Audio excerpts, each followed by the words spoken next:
Welcome to Broadcast, everyone. We're excited that you are joining with us for this month's live session. If you're with us for the first time, it's a special welcome to you. Let me just run you through the format. So in a minute, I'm going to hand over to Tom O'Toole, who is speaking tonight. It's particularly exciting because Tom is one of the founders of the Broadcast Network. And he has a passion for resourcing and equipping church plants and church planters. So it's great we get to hear directly from him. After that, so that'll be about half an hour. After that, you get a chance to ask your questions to Tom. So whilst he's speaking tonight, it's worth thinking, did I get that? Did I understand that? Do I want Tom to expand on that further? In which case, you can click on the Q&A little app and you can type in your question, and then that will come through to me. At the end of Tom's talk, I'll be able to put your questions to Tom and we'll be able to hear his answers. So the title of tonight's talk is How Going for Big is Keeping You Small. So for the next half an hour, Tom, we're going to look forward to hearing from you.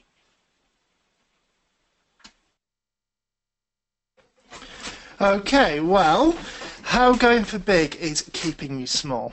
A little while ago, I was having a conversation with somebody who leads a church, and I'll tell you a bit about this guy's situation. So he's got a church of probably around 50 people, and this church is in the middle of a small town. And this guy was really trying to think about, well, what do I do next? What's the next step in the journey of my church?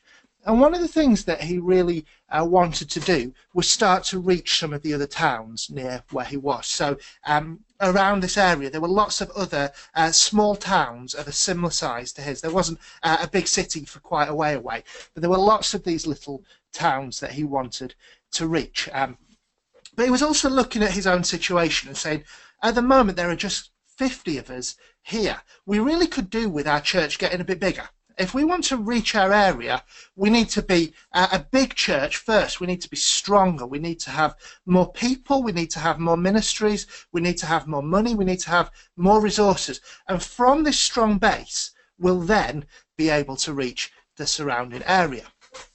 So he was wrestling with what to do at the moment. How much of his resources does he put into his church as it is, trying to grow it, trying to make it thrive in the town that he is? And how much of his resources does he invest in trying to reach the other places nearby? And the question that he was wrestling with is one that's probably familiar to many of us who are listening. Most of us who lead churches want to see our churches doing well. We want to see more people. We want to see growth. We want to see lots of ministries. And we want to see the kingdom of God having a big impact through our church on the people in the area that we are. But most of us also, if we're leading churches, have a heart that goes beyond just our own church. Most of us do want to see a big region impacted. We do look at the places near us and think, if only we could do something there, if only we could start something amongst this group of people, that would make a big difference. And I suppose the easiest answer is actually we could do both. It'd be great if we could make our churches bigger, and it would be great if we could start more churches. And to an extent, there'll be a bit of both in what we all do. But our resources are limited. There are only a certain amount of people in each of our churches. There's only a certain amount of leaders. There's only a certain amount of time that we have, a certain amount of energy, a certain amount of mental headspace to use.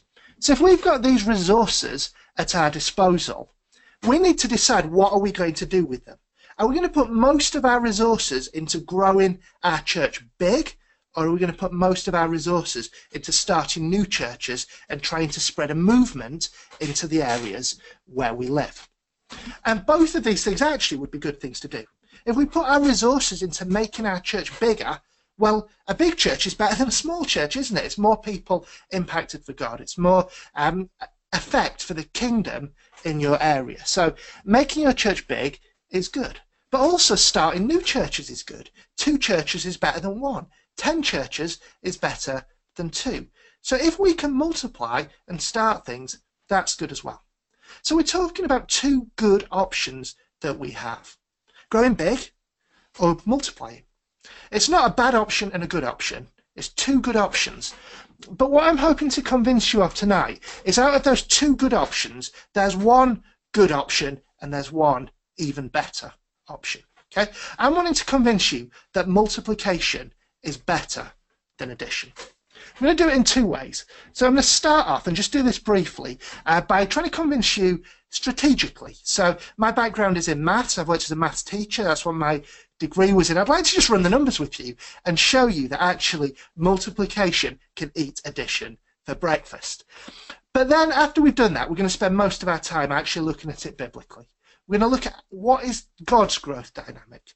In the scriptures, how does God grow his people?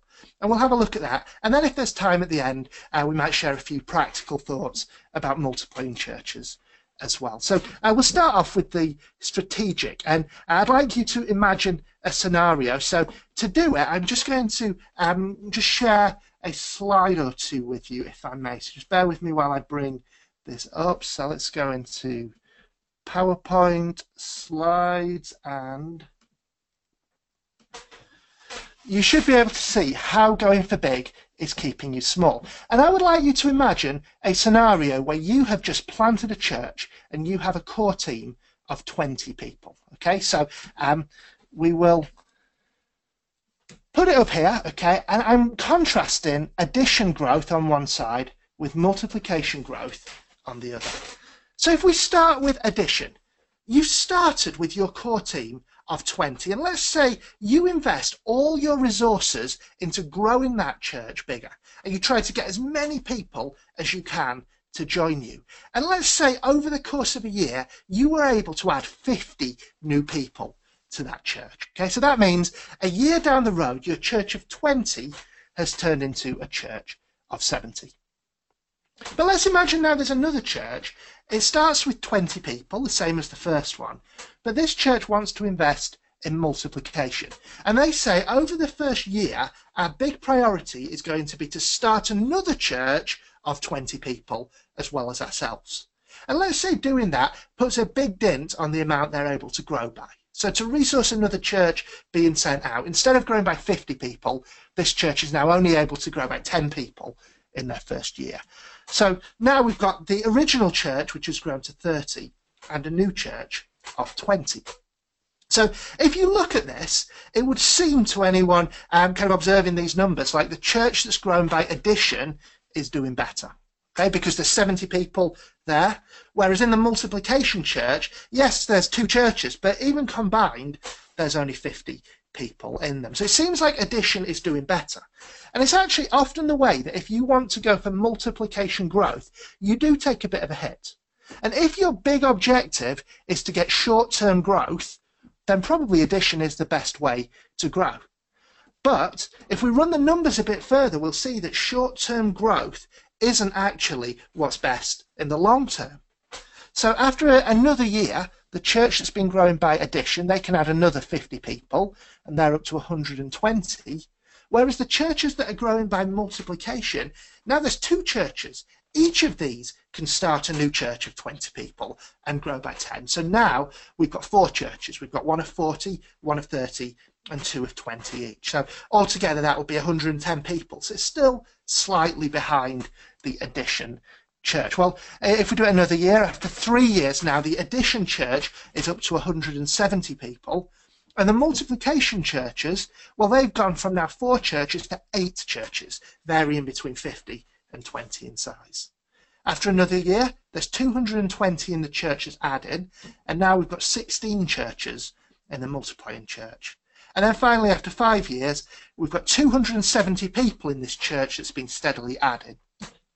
But the church that's been multiplying, now we've got 32 churches, okay, ranging in size from 70 to 20. So these are small churches. But if you actually combine how many people are in all these churches put together, it's around 950 people. Okay, so hopefully you can see that multiplication just starts to accelerate the growth in a way that addition can't keep up with. That's why I said multiplication eats addition for breakfast. Now, you may actually notice that these churches that have been multiplying, the numbers in each church are pretty small. The biggest of them 70, the smallest of them is 20, and actually even that biggest one of 70, that's where the Addition Church got to after just 1 year. So if what we're looking for is how can we get the biggest church that we can, then sure, growing by addition is the way to do it. But if our question isn't how can I get the biggest church I can, but actually how can I have the biggest impact for the kingdom of God that I can, then surely multiplication is the way to do it. They don't even come close. And so that's why the title of this hangout, How Going for Big is Keeping You Small. When your focus is just on building one church and trying to get it as big as you can, actually that's keeping much smaller than it could be the impact you can have for the sake of the kingdom. If we're church planters, let's plant churches, and let's plant churches that plant churches that plant churches. Let's multiply the church. Now, I realise that in doing this, I've picked some pretty arbitrary numbers. To say that a church grows by 50 people each year, in a lot of settings, churches grow slower than that. In some settings, they grow faster.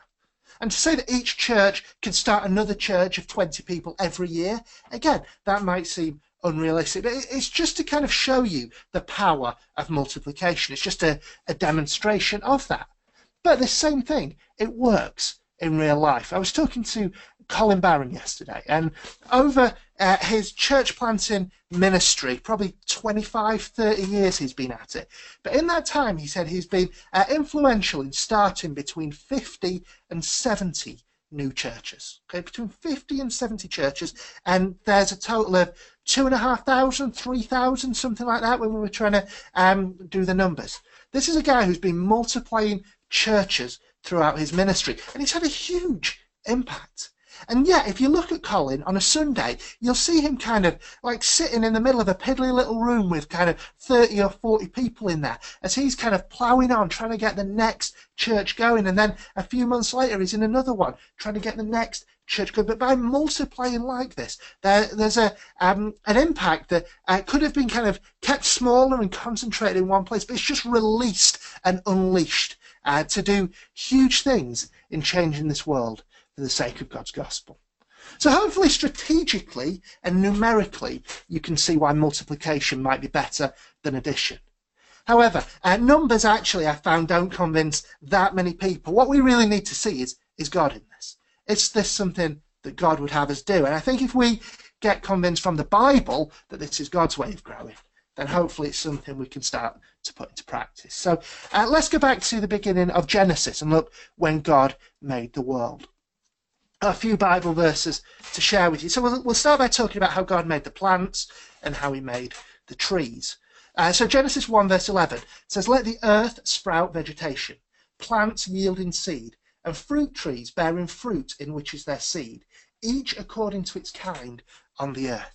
So you notice God didn't just kind of make a tree and then make another tree and then make another tree and then make another tree and keep on going till he'd got all the trees that he wanted.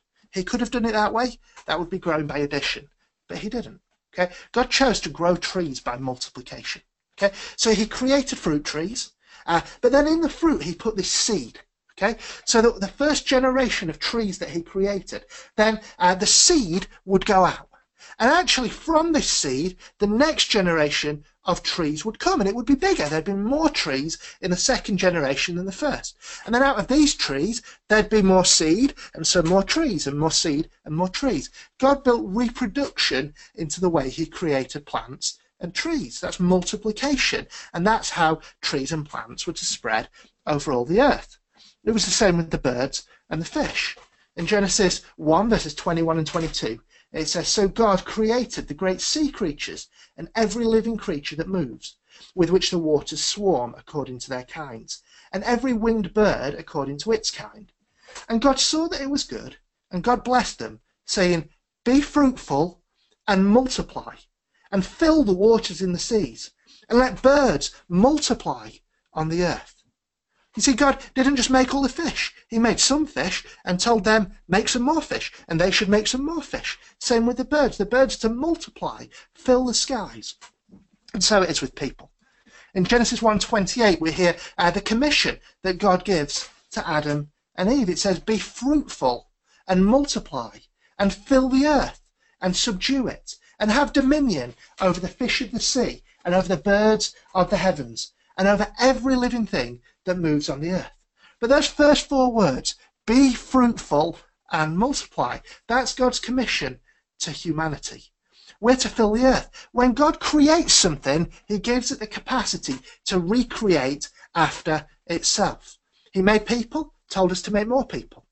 He made birds, told them to make more birds. He made fish, told them to make more fish. And as each generation goes to the next, it gets bigger and bigger and bigger. Multiplication is how God created, actually. He made a few, and then they were to make more and more and more. And we see this multiplication over the course of the Bible. Okay, it starts in just a garden, but in Revelation it ends in a mega city with a multitude of people there. So God built this dream of multiplication into creation. Now we know that everything didn't go perfectly. Humanity turned away from God and rebelled against him. But people kept on multiplying. And actually God kept on having the dream of a people that he'd called out who would multiply on the earth. We see it in the patriarchs. God said to Abraham, I am God Almighty. Walk before me and be blameless, that I may make my covenant between me and you and may multiply you greatly. That's God's promise to Abraham, that he's going to take him and multiply him, that he will make him the father of many nations. He says to Isaac, I will multiply your offspring as the stars of heaven and will give to your offspring all these lands. This is the same promise to Abraham, but reiterated now to Isaac, to multiply his offspring. To Jacob he says, I am God Almighty. Be fruitful and multiply. A nation and a company of nations shall come from you. And we see over the course of the book of Genesis that God's people are doing what he's told them to do. They're multiplying.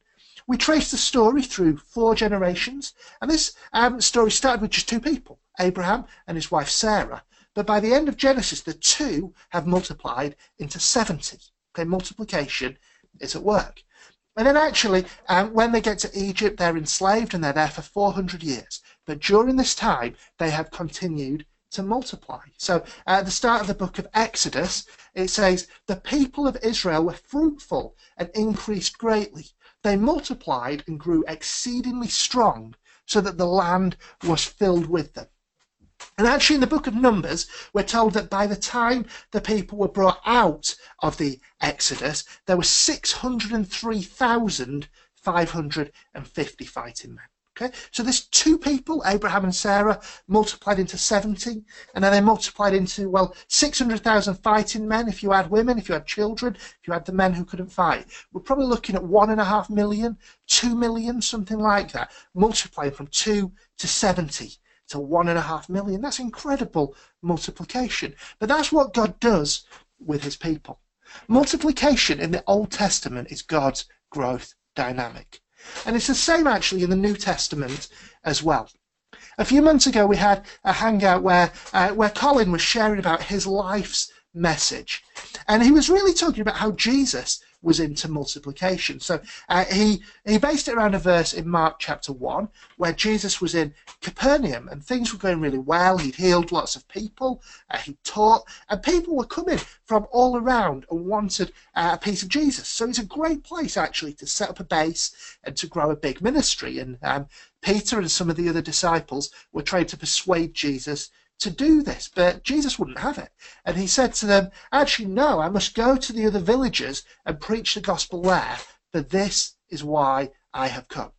And actually, over the 3 years of Jesus' earthly ministry, he had a really specific mission. So his mission was to get around, preach the gospel in all the villages of Israel, and then head to Jerusalem and to the cross.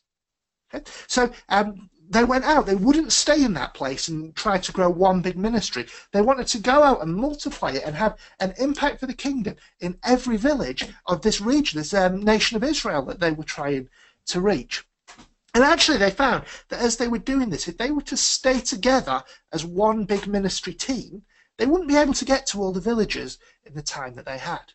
So what Jesus chose to do is to multiply his ministry. He got his 12 disciples and he sent them out 2 by 2. Okay, so instead of being one ministry team, there's now 6 ministry teams. And he said to them, go and do what I've been doing. Preach the gospel, heal the sick, cast out demons. So there's Jesus multiplying his ministry 6-fold. But having done that, there still wasn't time to get to all the villagers. So then he called the 72 and he sent them out 2 by 2. So first we had a 6-fold increase, but now we've got a 36-fold increase in Jesus's ministry. So that was how Jesus did it. But then, after Jesus died and rose again, and he was sending out his apostles, this is what he said to them. You will be my witnesses in Jerusalem and in all Judea and Samaria and to the ends of the earth. So that's Acts 1, verse 8. And these are the same people who Jesus had been talking to when he said, you're to go to the villages of Israel. You're to preach the gospel. You're to heal the sick. You're to cast out demons. Now he's expanding the scope of the mission. It's not just sending them out to the villages of Israel. He's now sending them out, yes, in Jerusalem and Judea, but also into Samaria and to the ends of the earth.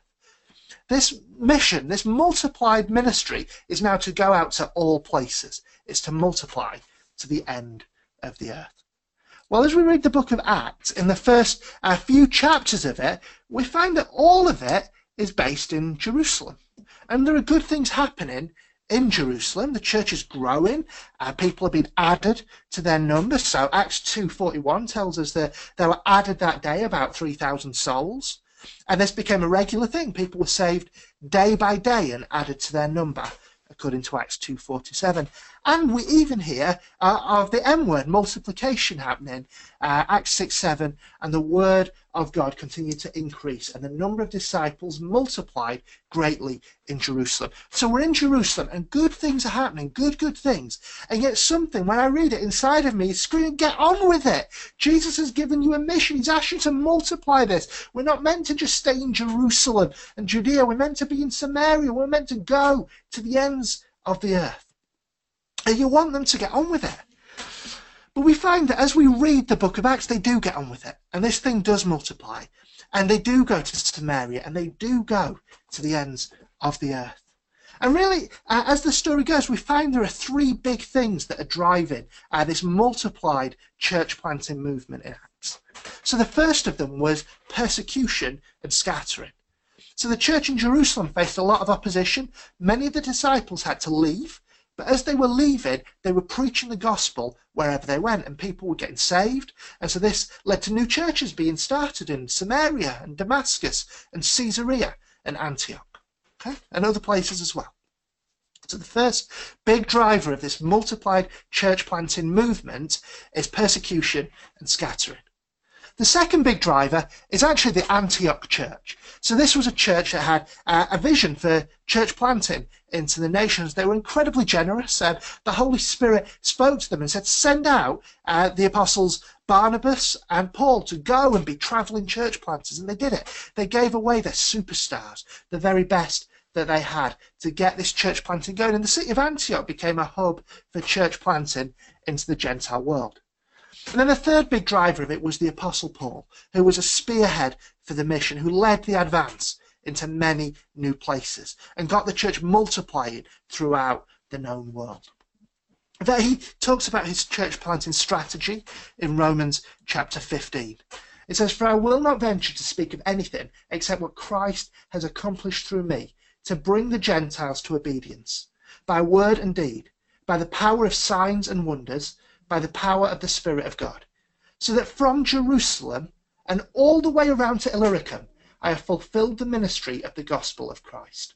And thus I make it my ambition to preach the gospel, not where Christ has already been named, lest I build on someone else's foundation. But isn't it interesting that he can say in this big region from Jerusalem all the way around to Illyricum, that he has fulfilled the ministry of the gospel of Christ? Now, he's not saying that he's shared the gospel with every person who lives in that region. Nor is he even saying that he's been to every village or every town. Now, what he's saying is that in each kind of area within this kind of big section of land that he's talking about, within each region, he has gone to the major city. He's preached the gospel there, and he's got a church started in the major city of each region. And then he's moved on to the next region. So if he's saying he's fulfilled the ministry of the gospel in that place by planting a church in the major city, then he must be expecting that church in the major city to be a multiplying church that can preach the gospel to the whole region. He must be expecting that church in the major city can go into the towns and the villages that are surrounding it and bring a gospel presence to those places. He must be expecting that people will go out and start communities and start churches and appoint leaders in every place in that region out of the base of this church that he's planted in the major city. Surely he doesn't think that these churches are just going to try to grow big in the city but leave the outlying areas unreached. No, he's fulfilled the ministry of the gospel by planting multiplying churches in these places. And we see that this was happening when we read, say, the book of Titus. And we see that Titus was sent to Crete with instructions to appoint elders in every town.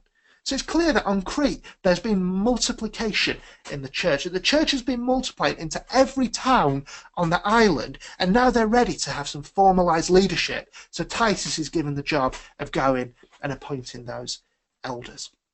So I hope you can see from the Old Testament and from the New Testament that multiplication is something that's on God's heart.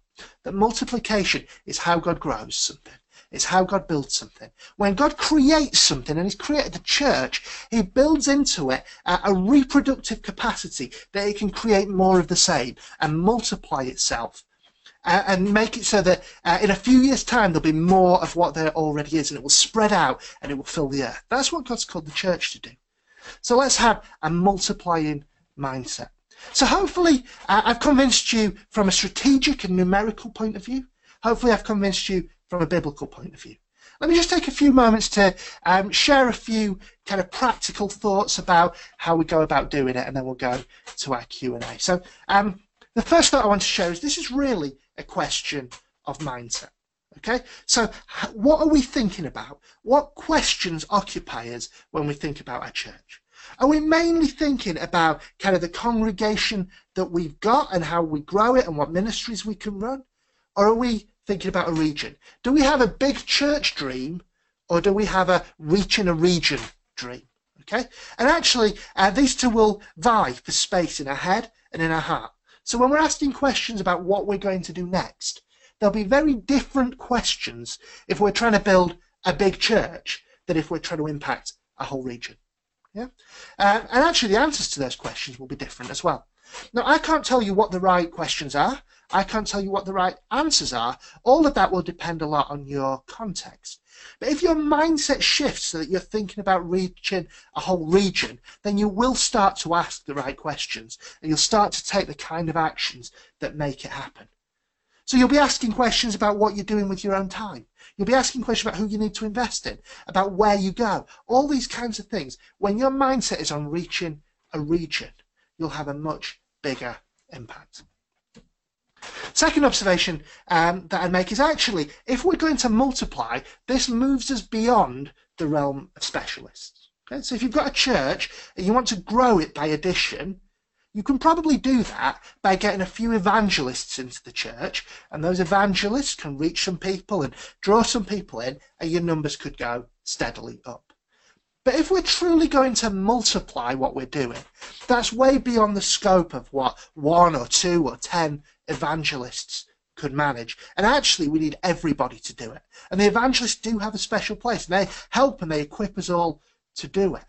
But this needs to be something we can all own. We all need to know how to lead people to Christ. We all need to be able to add people into the church. So we move beyond specialists. And actually, also, if we're going to be multiplying our church planting, we need to be able to multiply our church planting beyond specialists. And this is something that's been challenging me recently, actually. We're really blessed up in Manchester. We've got an apostolic church planting leader like Colin Barron. But the temptation is, with having Colin up here, it's like we can leave all the church planting to him. And so we can get churches planted when we've got Colin involved. But actually, I think to really truly multiply on the kinds of level that we dream of, We need to all be able to do it. Every church that we plant needs to have within it the capacity to then go and plant another one, which can then go and plant another one and go and plant another one. We can't just rely on a few specially gifted people, as wonderful as they are to have around. We need to all be able to do it if we're going to truly get multiplication going.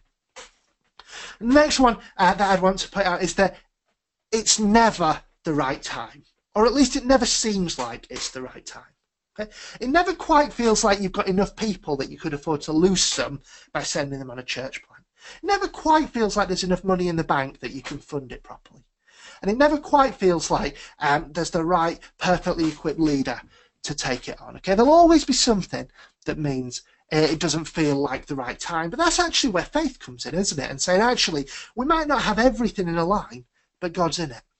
On our last broadcast hangout, we had Matt and Joe Simmons, and they were talking about pioneering with a young family. And one of the things that Matt said has kind of stayed with me. He said, in family life, it never is the right time to move to a new country. But if God's in it, it's never the wrong time. I think that's dead on. And the same applies to multiplying church planting. It might feel like it's never the right time, but if God's in it, then it's never the wrong time. And the last one I want to say is this: multiplication filters down. I've mainly focused on multiplying churches. But if we're talking about multiplying churches, we also need to be thinking about multiplying everything. We need to be multiplying our home groups. So if you've got someone who's a home group leader who can raise up another leader in their home group, hand the group onto them, go out and gather people for another group, then you've got a church planter in your hands. We need to multiply our groups. We need to multiply disciples. Actually, on our next hangout, we've got Steve Addison on. Hannah will tell you more about that later. But he'll be talking all about how we can multiply disciples and how we can multiply churches. We need to be thinking both, and the two do feed into each other. We need to be multiplying leaders. We need to be multiplying worship bands. Everything we do, we need to be multiplying. It needs to filter down through everything. And just the last thing I'd say is this. This whole thing, I can't guarantee that it's going to work. Okay? Now, from looking at people who are doing it, it looks like it works. It looks like a great idea to grow. But actually, at the end of the day, our job is to plant the seed, and our job is to water it. And all the growth is from God. And that means all the glory goes to God. But Jesus did tell a story. He told a story about 3 people who were given some money. Okay, one of them was given 5 talents, and he took it and he invested it, and he was able to multiply it and turn it into 10. And Jesus said to him, "Well done, faithful servant." The second one was given 2 talents. He took that, he multiplied it, he invested it, it became 4. Jesus looked at him and he said, "Well done, faithful servant." The last one was given 1. He didn't do anything with it. He took it, he tried to keep hold of what he had. He was scared to death of investing it, of trying to multiply it. And Jesus called him wicked. Now, our job isn't to give the growth, but our job is to be faithful with what Jesus has given to us, faithful with what we've been entrusted. And being faithful means taking it, investing it, and having a go at multiplying it. So are you up for it? Are you up for trying to reach a whole region around you? Multiplying churches, seeing the kingdom of God have a huge impact over a huge area. Sounds like fun to me. Let's see what questions we've got. Fantastic. Well, the questions, the encouraging things, the questions were rolling in as you're talking. So thank you for everything that you've shared, Tom. But we're going to go right, we're going to start back at the beginning because literally the questions came from the first few minutes. So first question is this, and guys, there's still time for you to send in your questions. So we've got a good 20 minutes. If you still want to add into the conversation, you want to join in, please do click the Q&A and add in. So the first question is this: what keeps leaders thinking in addition terms and not multiplication terms? Okay, so what keeps leaders thinking in terms of addition? There's a few things. The biggest one is just the pressure of the day-to-day, isn't it? I mean, all of us have things that come up all the time. So Monday morning, the most natural thing to think about is what happened on Sunday. What were the things that went well? What were the things that didn't go well? Okay, so every week we're drawn into the things that are already happening. the people that we meet with on a regular basis tend to be the people who live in the area we're already working. So the people that we see draw us back into thinking of the area that we're in. Actually, being able to think multiplication means you're thinking about things that don't exist yet. So you are dreaming of a church over there, but there isn't a church over there yet, and you don't know any people over there yet. So multiplication doesn't have the kind of natural prompts throughout the week that addition does. So yeah, it's the pressures of week by week, day by day, church life. Everything will draw you into thinking by addition. So yeah, thinking multiplication is the hard bit, and to do that, there's I guess a few things you can do. I mean, being in your Bible and seeing the scope of God's vision for the world is massive. Being in prayer, but also being on things like this, or at in-person gatherings with other people who are thinking big, who are movement makers and church planters, and dreaming with other people really helps, because if you find people from out of your context, you're not drawn into it, but you're given that space to dream a bit more. Yeah. Any more on the question, Hannah? Yeah, no, that's brilliant. Sorry, we had pause there. Fantastic. Right, here we go. Next question. How do you deal with the emotional impact on the church and the leader of constant planting? Because that is costly, isn't it? Oh, yeah, absolutely. Yeah. So, I mean, when you're doing church with people and either you go or they go, and it's normally just about the point that you're starting to actually feel like, I like you, we're friends, we've put in the hard work of getting to know each other, and we've built something, and this could be really good, and oh, you're going off to do something else. Yeah, it's really hard.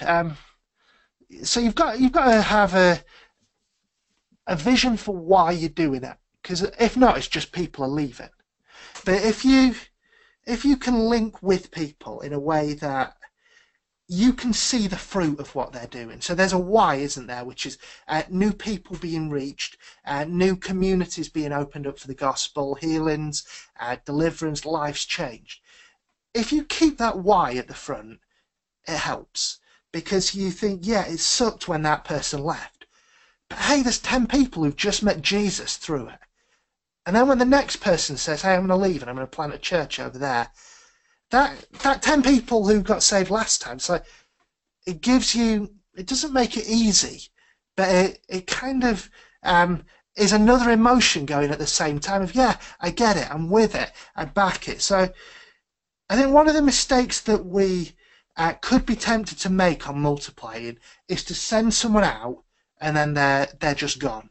So we need to find a way that the links stay strong. So actually, I mentioned the Antioch church. They sent Paul out, but he seemed to kind of keep well connected back into Antioch, and he'd visit back there and he'd share what was going on with that church. And actually, the people who go out, we need to make sure the relationships are there, that they pop in from time to time. We go out and see them. But stories are a huge part of it as well. So yeah, I think the way kind of our kind of churches do it is great. We see ourselves as family of churches. We do put time into seeing each other, and yeah, it's a really great way to keep that up, because otherwise you're just taking the hit over and over again of people going, and you're not getting any wins out of it. So yeah, that's how I do it. But even with that, it's not easy. It's not easy. Church planting is a costly thing, and I mean, I would definitely say it's worth it, absolutely. But you take hits along the way. Yeah, I'd agree with that. Keep celebrating every success and every milestone, and it's costly. Okay, next question. How much impact would demographic affect the process? For example, whether you're in a city or a town or a village, or where you have a small team or a church of many families. So lots of different factors affecting this multiplication process. Yes, it would affect it. It would affect the how. I would say in all of those situations that it can be done. So I don't think it changes whether we do it or not. It does change how we do it. It would change the pace of it. So So our church is in an area, and one of our sites actually is in the middle of student land in Manchester, which means that we get a whole host of new people come to us every year, and then they come through, and then they hit a point where they're going to graduate and they need to figure out what they're going to do with their lives. And it's a really easy thing to say, actually, we're starting a new church over there. You don't know what you're doing yet. Why don't you come over here, find a job there, and be part of it? So we've got a good kind of channel of people coming through who can make it happen at quite a fast pace. I mean, I'd like to see it go even faster here, but we're doing okay with it. Now, in other settings where you don't have that same influx of people, people come through slower, at least initially, your pace might be different. We've got some guys that Colin's working with in the Peak District who were talking about wanting to reach the different towns there. And what they've done is they've just hired a function room in a pub there. And I think Colin and one leader from one other town are going to meet there. And then they'll just invite, if anyone wants to join them, that's fine. And they've got, the guy we've got on the next broadcast, Steve Addison, has been training them how to just walk the street, initiate conversations with people, and look for the person of peace that Jesus talks about in the Bible. So their plan is they're just going to start doing that and see if they can find one person, one family in the village that they want to reach. And then when they find them, maybe they can get a meeting started in their home. So it's a long, drawn-out process in that kind of more rural setting, but it can still be done. I think we need to think creatively about it. Like the way we can get discouraged when we read like a big church planting book and think, well, that's fine for you, but none of that works for me. Actually, the heart of it probably can be applied, but we just need to change so much of the how and what it's wrapped up in. So, yeah, if that's a thing that that you want more help thinking through, then maybe actually some of the kind of mastermind coaching calls that we have where we just get like 3 or 4 people together who can spend a long time working through their own situation and what to do might be really helpful for you. So yeah, drop us an email if that's you and you'd like to get involved with that. Yeah, so very different on the how. Yeah, what type of community you're in as well. So some communities actually, like the one that we first tried to plant in, actually it was such a close-knit community that people who had lived there for 15 years were telling me they still felt like outsiders and were treated as that. And so in those kind of places, actually being able to find those 1 or 2 locals who you can bed in, it's so different then to moving into a much more kind of transient area where you could probably just go from day one as people from somewhere else and no one would really bat an eyelid at it. So yeah, lots of factors change based on where you are and what your situation is. And then, yes, so we need to think that through very well. Very good. A nice plug for the kind of bespoke coaching session, because everyone's demographic, everyone's situation is different. So please do get in touch if that's you and you benefit from that. Mm-hmm. Okay. How do you start with the multiplication process in mind from day one of the church plant? And I guess this might be from somebody who hasn't even church planted yet, but is on the cusp of, you know, will the first one succeed, let alone thinking about the next one? Yeah, okay. Well, today I was at a conference run by the Exponential guy. So this is like Dave and John Ferguson, really good guys to check out.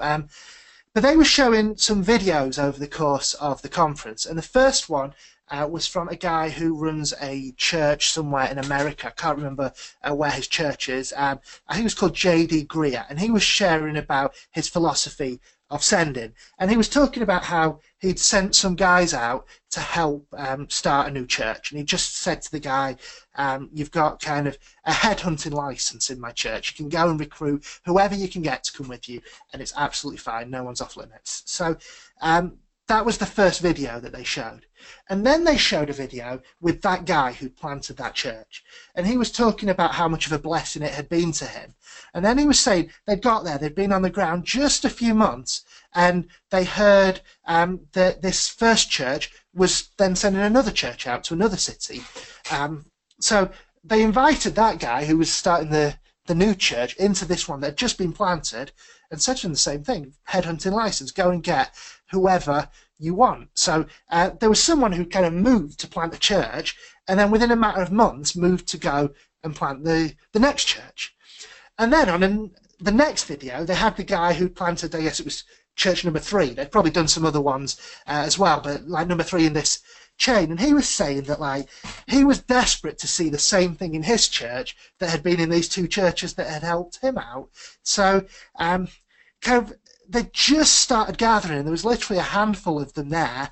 And he said, right, we're going to support a church plant. It's up in Brooklyn in New York.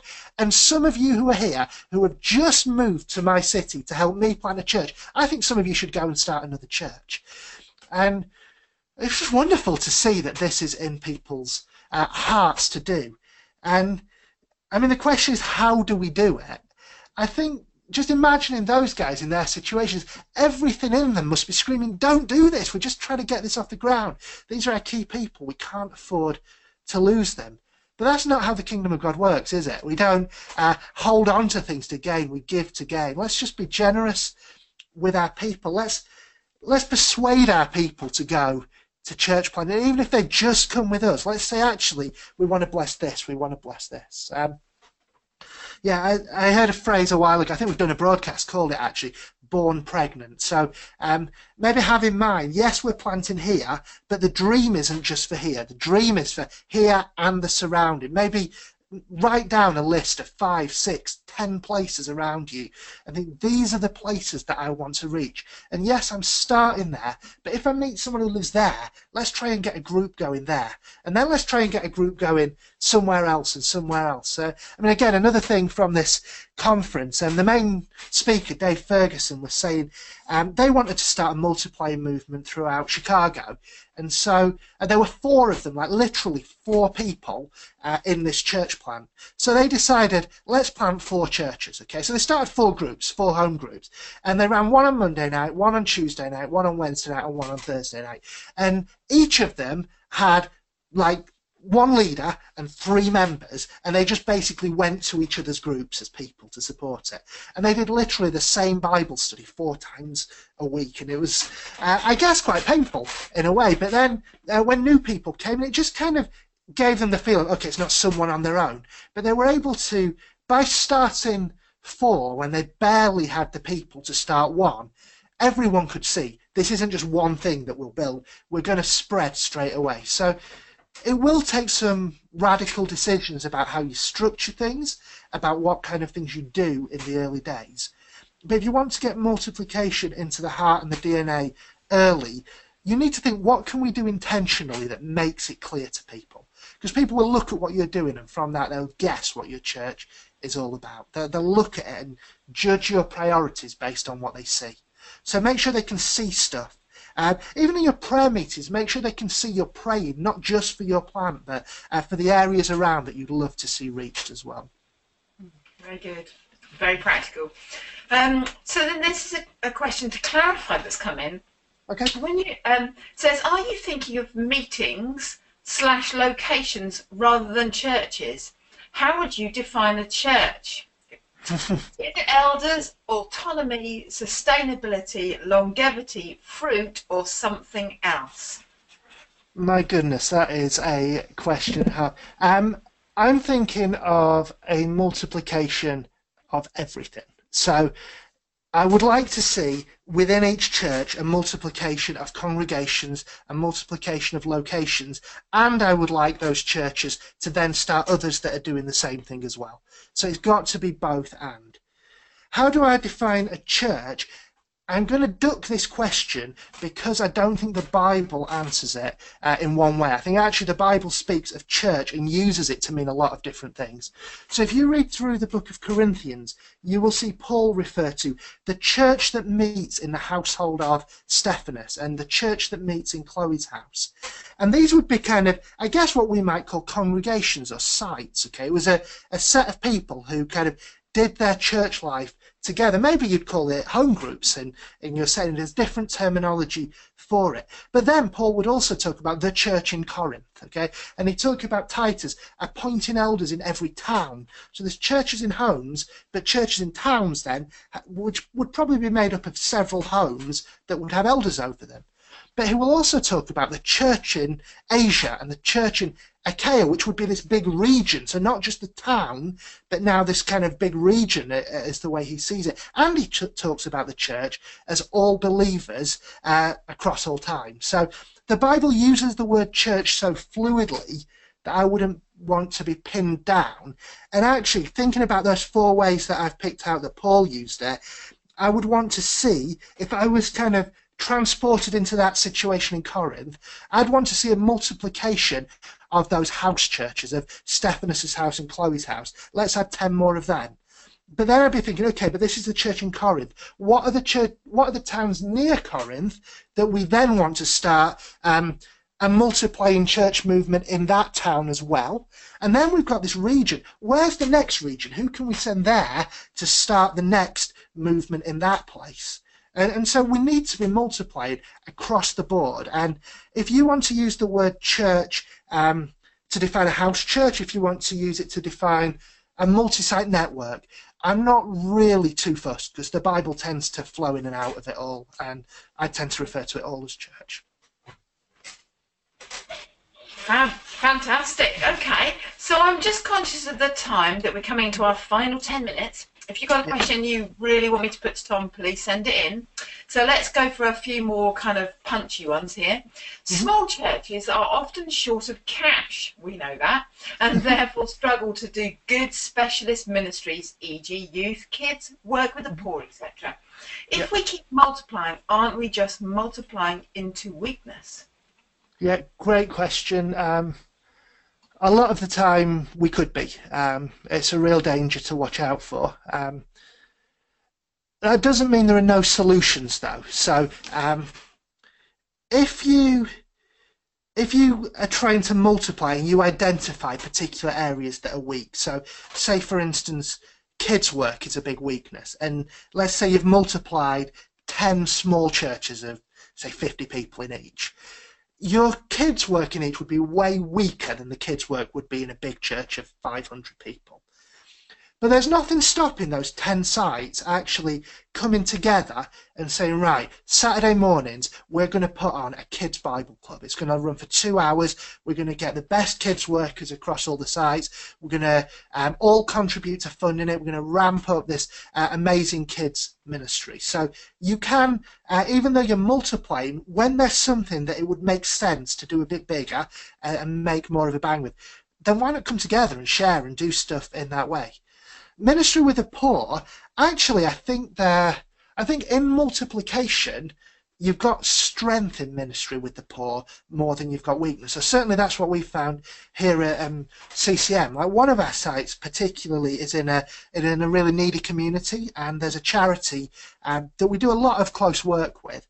But actually we're finding a lot of the volunteers in the charity, people coming through and donors to the charity as well, are all coming through from other sites who are hearing about it and being part of the same movement, but on a different part of the city. They may never have heard about it, but they're giving their time, they're giving their money, and they're resourcing the work in one of the more poorer communities because we've done this multiplication way of doing it. So it definitely has advantages, but there are things that it would help us to then draw our resources back together and do. And yeah, when it's better to do it that way, let's just do it that way. There's no need to be so blunt as to, well, we're multiplying so we can never do something together. Yeah. I mean, getting all together for a big prayer and worship night kind of lifts your head. It's like, wow, actually, on Sundays I'm looking around and there's 50 of us, but here there are 300 people praising the Lord together. It just does something that builds your faith, and you can see God at work there.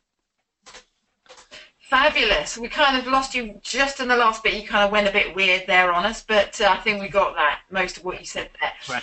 Let's go for a couple more questions then.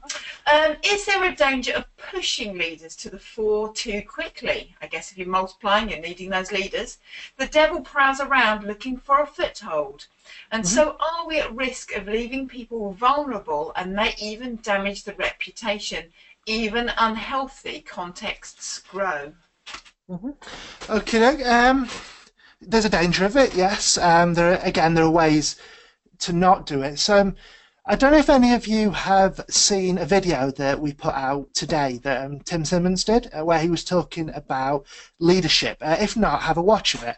But he was explaining that here in Manchester, we say we have a low bar and a high bar for leadership. We actually have both. And what we mean by that is we have a very low bar, is that we're really keen for anyone to have a go. Okay, and we want to draw people in. So we're probably around 250 people across all our sites at the moment.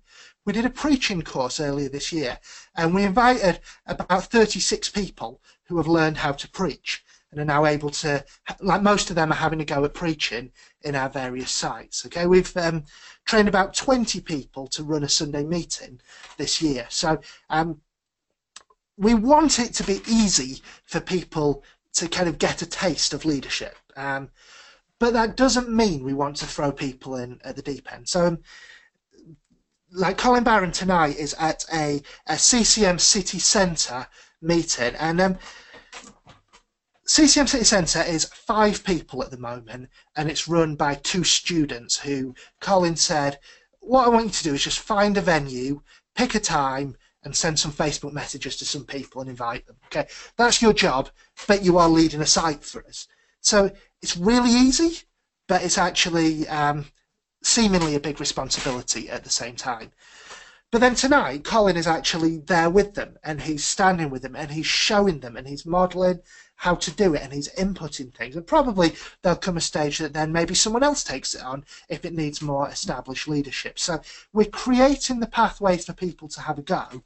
But then the high bar of leadership means actually we don't want to leave people then stranded beyond what they're capable of doing. Actually, we want to be sufficiently fluid that wherever it's most beneficial for senior leaders to get alongside, then they can just come in and out as need be. So, yeah, Colin is often sitting kind of at the back of a congregation, just because it's quite new, the leaders have been inexperienced, and then when he feels like it's stabilised and they're fine, he might go to another congregation for a few weeks and then pop back in.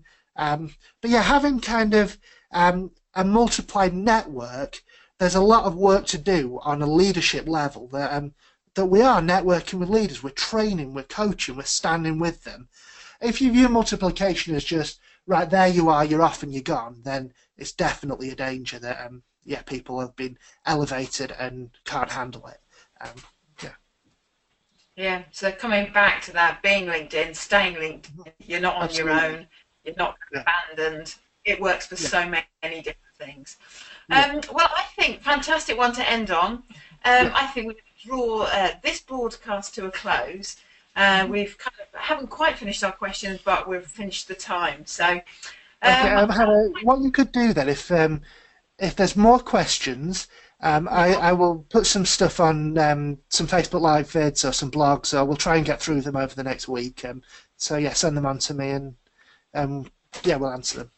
Yeah, brilliant idea. So if you've asked a question tonight that hasn't been answered, then please watch out and stay linked in. One thing I did want to promote was our website. So I'm sure most of you are watching, linking, keeping updated with the articles, podcasts, little mini videos, snippets. But please do sign up for the podcast in particular. If you haven't done that, you will get direct messages, obviously promptings that there's stuff there to watch. So please recommend, please share, please point out to other people that have passion for church planting so we can spread the word. And regards to the next broadcast, this is going to be in 2 weeks' time. 2 weeks today, as Tom said, we've got Steve Addison. He's going to be speaking very practically on what Tom taught on this evening. So it's on the practical aspects of multiplying disciples and churches. So please come prepared to think this over, have another listen to Tom, and just think about practical questions you also want to put to Steve.